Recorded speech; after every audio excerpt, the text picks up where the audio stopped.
Hello everyone. सो हम लोग अभी इस वीडियो में डिटेल में डिस्कस करेंगे कि GS2 यूपीएससी का मेन सिलेबस क्या है। सो GS2 यूपीएससी का मेन सिलेबस में actually there is 5 parts, that is governance, constitution, polity, social justice and international relations. Okay, so in the Indian constitution part there is many subtopics. So that is historical underpinnings, evolution, features, amendments, significant provisions, basic structure of Indian constitution. So we have to understand historical underpinnings of Indian constitution. What are the historical backgrounds of Indian constitution? Okay, so this topic, Indian constitution, is actually very important topic. Into like 2023, I think there was around 50 questions from this like topic only. So Indian constitution historical underpinnings actually is that how Indian constitution is evolved. So what, like cabinet mission plan, the constituent assembly, and the constitution makers, what did they say, all the arguments and all the debates and the drafting committee and all that, all the like how constitution is formed. So we have to understand the historical background. Evolution is also like that. We have to understand the historical background, that how Indian constitution is evolved, what are the sources of Indian constitution, from where Indian constitution borrowed some provisions, and what are the original provisions and all that. So and the features of Indian constitution. Second, the third is fourth is amendments. Okay, so what are the amendments? Features actually means that what are the features, like fundamental right, PSP, and the parliamentary feature of government, and presidential election, prime minister form of government, and all that, all the emergency provision. So what are the like features of Indian constitution? Democratic republic, right? So our constitution is our like India is secular, so secularism and all that.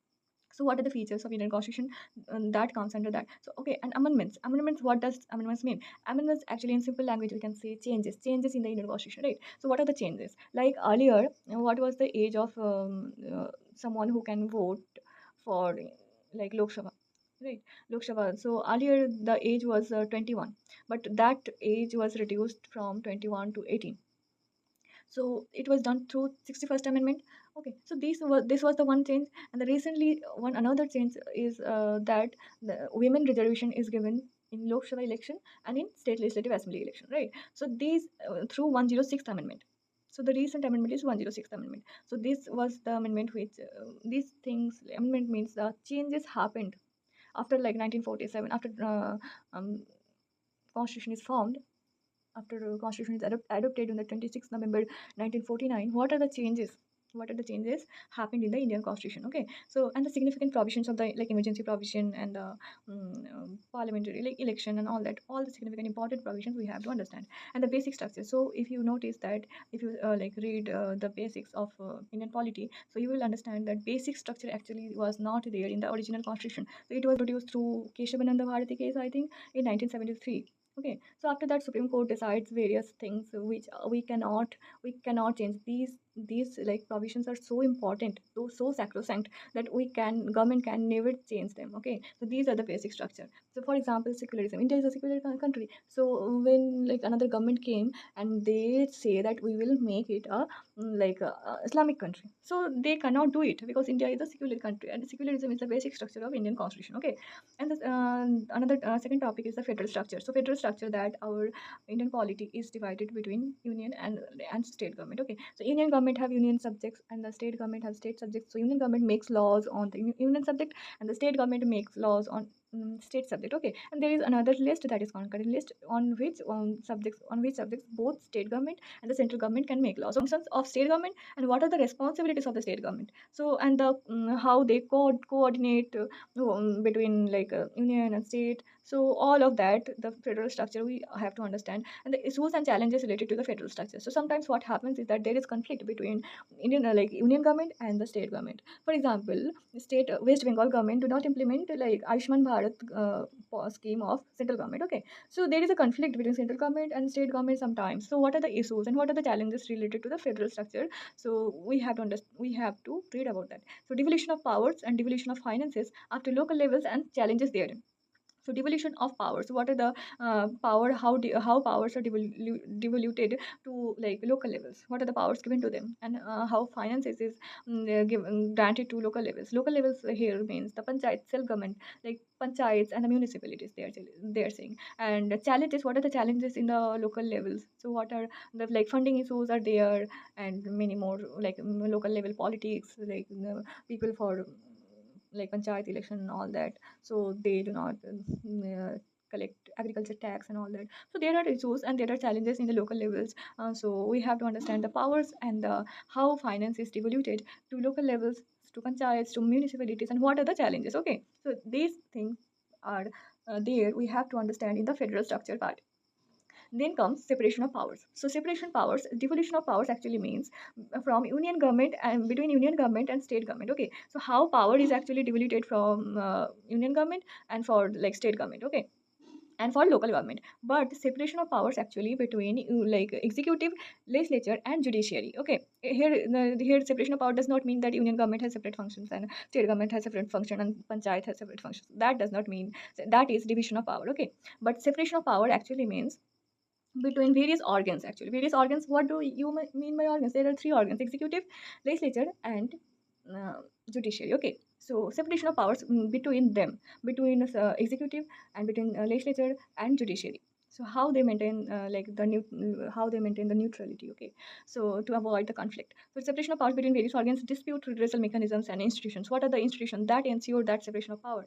And what are the dispute redressal mechanism if there is a like conflict or there is a bias between two organs, between, let's say, between executive and judiciary? So what are the institutions and what are the dispute redressal mechanisms? So we have to understand between them. Okay, then comes the next topic, that is comparison of Indian constitutional scheme with other countries. So there is a like previous question between so asked in I think 2023, that is compare and contrast the British and Indian approaches to parliamentary sovereignty. Okay, so this topic is very important. So we have to understand we have to compare the features of Indian constitution with that of British and with that of like France and with that of America. So what kind of like secularism, like for France follows Western form of secularism, but India follows Indian form of secularism. Okay, positive form of secularism. So Indian form of secularism is like different, and France follows different kind of secularism. Okay, so but both are secular country.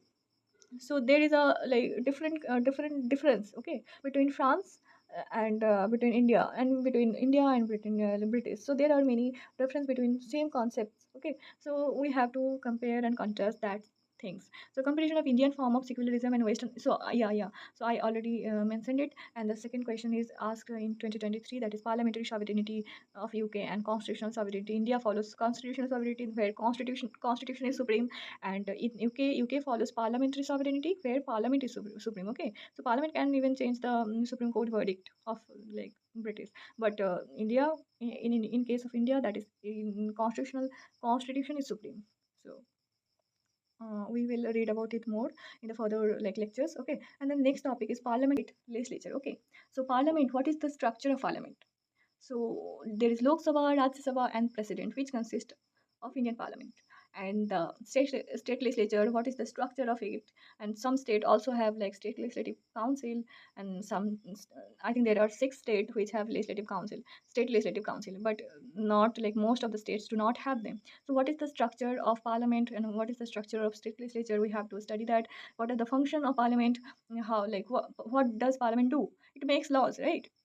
What does state legislature do? It makes laws. So what are the like functions of parliament and the state legislature? We have to read about them and how business is conducted in the parliament. 0 hour, there is 0 hour, there is adjournment motion, and many things. So how question hour and all that. So we have to read about that. And what are the powers of parliament and what are the privileges of parliament? And what are the powers of state legislature? What are the privileges of state legislature? If you like read about it, there are many privileges like MPs enjoy. So what are the privileges? So we have to read about that. Then issues arising out of this. So like issues of parliament and the state legislature, we have to read about that. And the next topic that comes is the executive and the judiciary. So what are the structure of, what do you mean by executive? So the actually executive is those who implement the laws. So legislature like makes laws and executive implements the laws. So executive actually is like president, we call him part of executive, and the prime minister and all the ministers, and yeah, and those like, and the IS officer also. So we are going to be we are preparing for becoming like IS officer. So yeah, IS officer also implements all the schemes and all that at the district level. So IS officers are also part of executive. And the judiciary. So the judiciary is gives justice. So someone, if someone violates law, so where a person will go?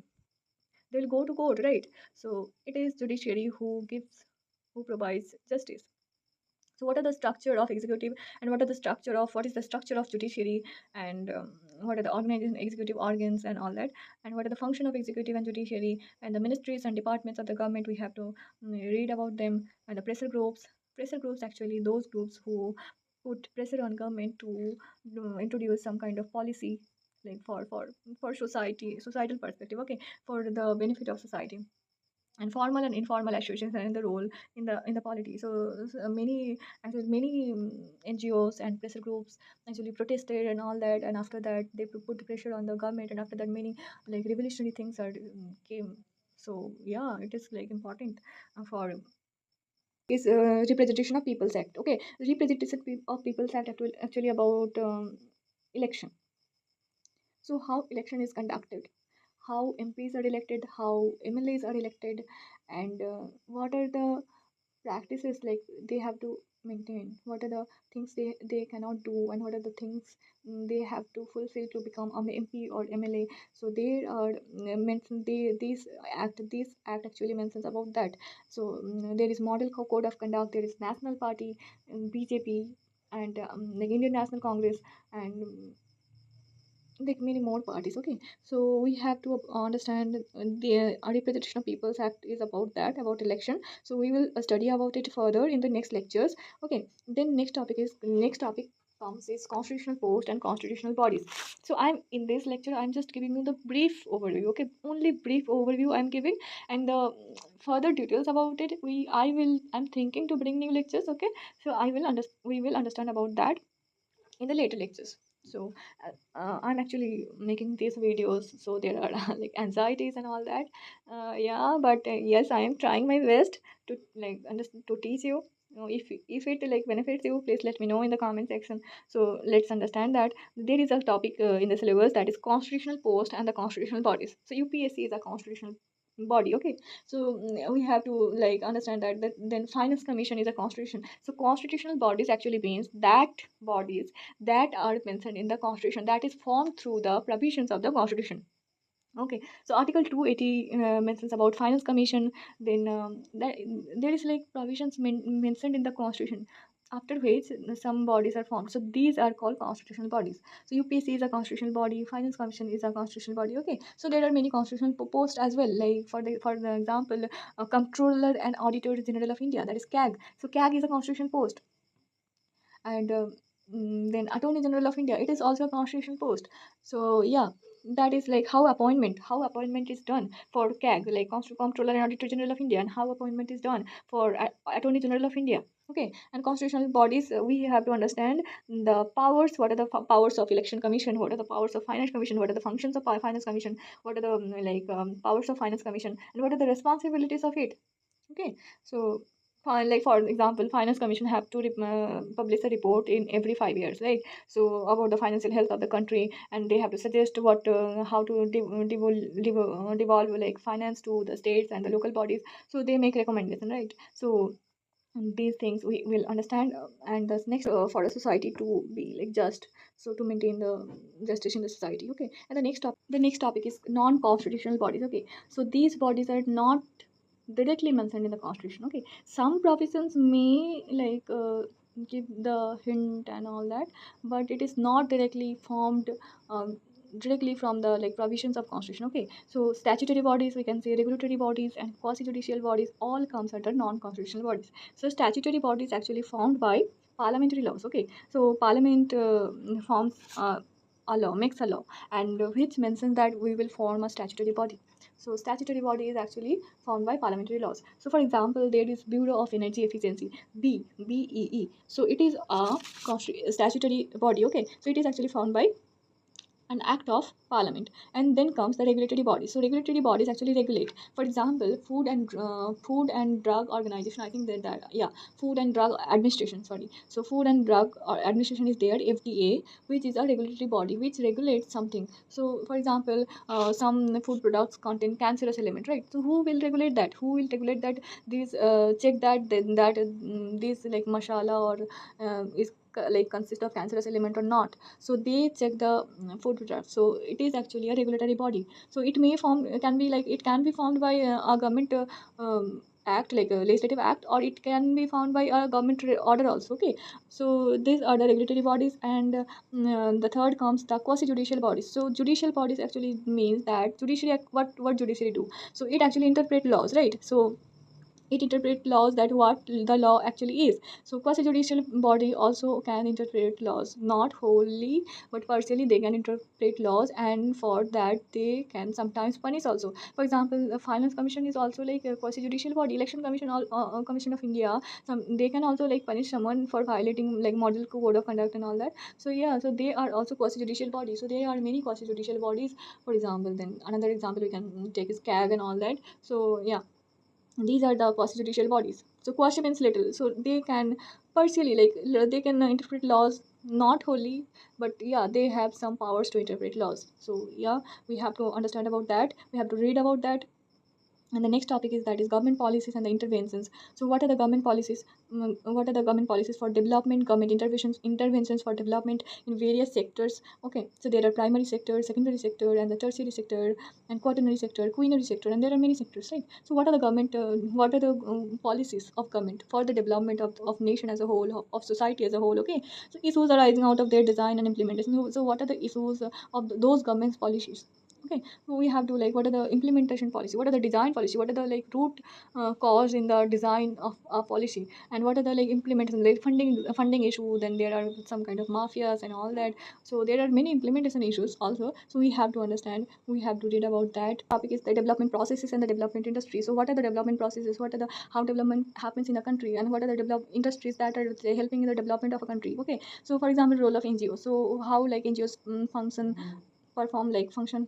So we have to like the next topic is development processes and the development industry. So what are the processes that is helping in the development of our nation as a whole, and what are the development like industries, groups, and the associations, those help in the development process of our country? We have to read about them. For example, role of NGOs, and what are the role of self-help groups? Okay, so if you see the 2023 prelims paper, there is a question about self-help group, and the for main self-help group is like very much like important, very important, favorite topic of UPSC. And the various groups and associations, whatever like important groups we have to understand. Then donors, charities, institutional and other stakeholders. And if, even if an individual, if he is contributing like very much in our progress of our country, and he is very much in news, then also we have to understand, we have to read his contribution also. Okay, and then comes vulnerable sections of the population. So welfare schemes for them by central and the state government.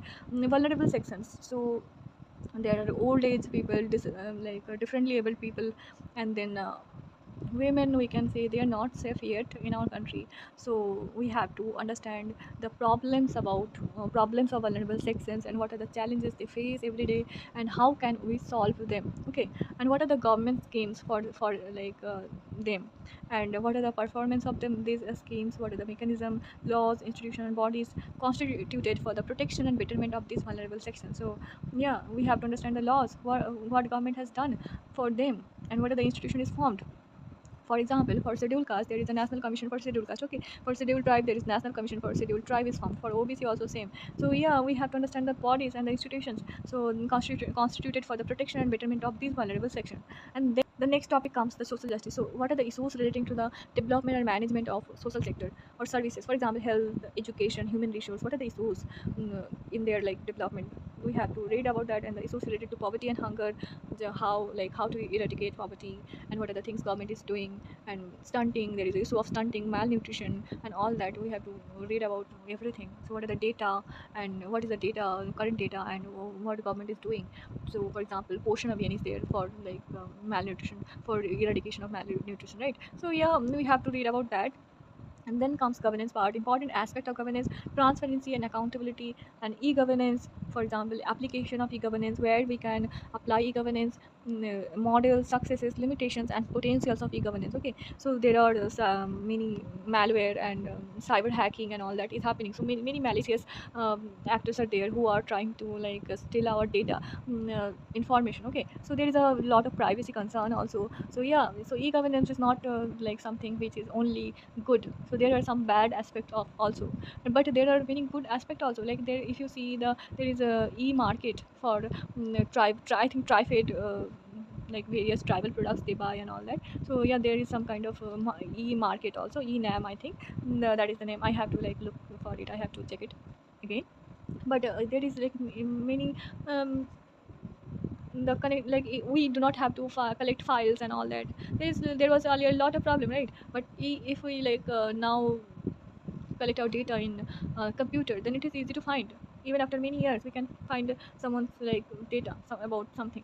Yeah, so e-governance, how like it helps, what are the applications, models and successes we have to study. Okay, topic in the governance is citizen charter. So if you see many government bodies, so there are citizen charter. So what are the in the citizen charter they mention about what are the rights of the citizens. Okay, so yeah, for if you see the income tax authorities, they will like they have a citizen charter. They have mentioned what are the rights of a citizen and all that. Yeah, so